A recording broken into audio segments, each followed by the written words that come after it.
Yes, rero nongeye guha ikaze nanone kuri YouTube channel. Uyu mwanya tugiye kurebera hamwe uyu Bijobijo umaze kwigarura imitima y'abatari bakeya muri sinema nyarwanda. Ese ubundi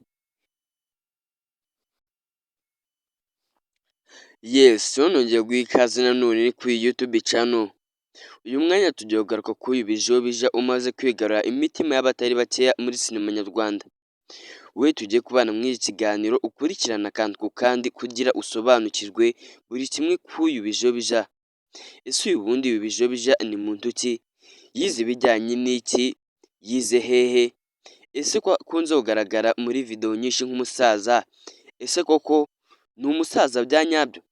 Uyu mwanya twakuzaniye ibimenyetso simusiga nubwo kubibona byatugoye, ariko byibuze nuza kubibona uri buze gusobanukirwa muri iki kiganiro kigufiya naguteguriye. Buri kimwe cyose uri buze kukimenya. Akina nk'umusaza ariko ntabwo ariko biri. K'ubu ngubu wabikubwira yego wenda ushobora kutabyemera, ariko byibuze uyu mwanya ugiye gusobanukirwa bya nyabyo akantu ku kandi. Uyu Bijobijo mu buzima bwiwe nta muntu n'umwe wamushyiraho gaseti ya kamera atarambara imyenda akoresha mu kazi ka buri munsi. Yewe niyo bayimushyizeho gaseti ya kamera. Rero nongeye guha ikaze nanone kuri YouTube channel.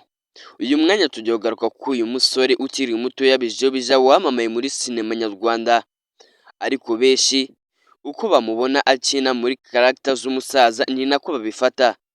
Biragoye kumvisha umuntu ko uyu Bijobijo akiri umusore mutoya cyane, gusa bamwe mu bo bibwira bakugira nk'umusazi, ariko wowe ugiye kureba iyi video nimba koko uzi uyu musore wa nyawe Bijobijo umaze kwigarurira imitima y'abatari bakeya hano ngaha muri sinema nyarwanda, ugiye gusobanukirwa akantu ku kandi. Twakuzaniye n'ibimenyetso simusiga biri buze kukwereka uyu musore Bijobijo akiri mutoya ataratangira gukina sinema.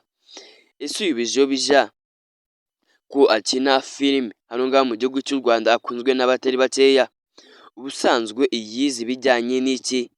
Ese wakibaza afite umugore?